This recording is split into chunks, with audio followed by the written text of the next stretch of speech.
ఇప్పుడు law of అట్రాక్షన్లో sir మీరు చెప్పినట్టుగా కంప్లీట్గా 21 టెక్నిక్స్ అని చెప్పేసి 21 టెక్నిక్స్ కలిపితే దట్ ఈస్ ఒక ప్యాకేజ్. అయితే దాంట్లో ఇప్పుడు మీరు చెప్పినట్టుగానే సార్ అఫర్మేషన్స్ అంటాం కదా, ఇప్పుడు మనం మాట్లాడే మాటలు పాజిటివ్గా ఉండాలి, ఏం జరుగుతుందో చెప్పాలి. అంటే నేను కాన్ఫిడెంట్గా ఉన్నాను అన్న విషయం, నేను చాలా ఆరోగ్యంగా ఉన్నాను అంటే ఎప్పుడైతే నేను పాజిటివ్గా అఫర్మేషన్ చేస్తుంటానో దీని ఇంపాక్ట్ బ్రెయిన్ మీద ఎలా పడుతుంది అంటారు సార్?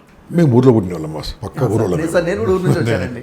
పక్క ఊరు అప్పుడు మా ఇంట్లో బాత్రూమ్లు లేవు కదా, అప్పుడు పట్టుకోవడానికి నైట్ వెళ్ళాను అనుకో, నైట్ వచ్చింది లేదనుకో, అప్పుడు తాత గట్టిగా మాట చెప్పాడు, అక్కడేం లేదు పోరా అంటే పోయి వచ్చేవాళ్ళం మనం. అక్కడేం లేదు పోయిరా పోయిరా ఎవరేం లేదు వెనక ఉన్నాను చూడు పోయిరా అంటే అయిపోయి ఆ మాట ధైర్యాన్ని నింపిస్తుంది. అదే సీను ఎవరో ఊరు అక్కడ నెగిటివ్ ఉంటే అక్కడ ఓకరా దయ్యం ఉంది, అక్కడ ఇక్కడ చేస్తాడు. దిస్ ఇస్ సేమ్ థింగ్, అక్కడ ఏం లేదు, మంత్రంలా పనిచేస్తుంది అక్కడ. సేమ్ థింగ్ కదా. ఎస్ అవునండి. అంటే ఇది అఫర్మేషన్స్ సెల్ఫ్ టాక్, మనతో మనం మాట్లాడుకునే టాక్ కాబట్టి ఇంకా బలంగా పనిచేస్తుంటాయి. అసలు ఇదంతా అవసరం లేదు ఒక రకంగా. ఏది మన చదువుకున్న చదువులో కనుక ఇదంతా ఉంటే లేదు, మన సమాజంలో ఇది అన్నీ ఉంటే అవసరం లేదు.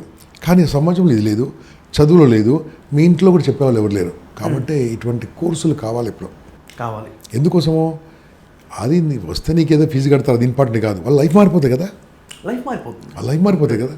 ఆ లైఫ్ మారడానికి ఇది ఇన్వెస్ట్మెంట్.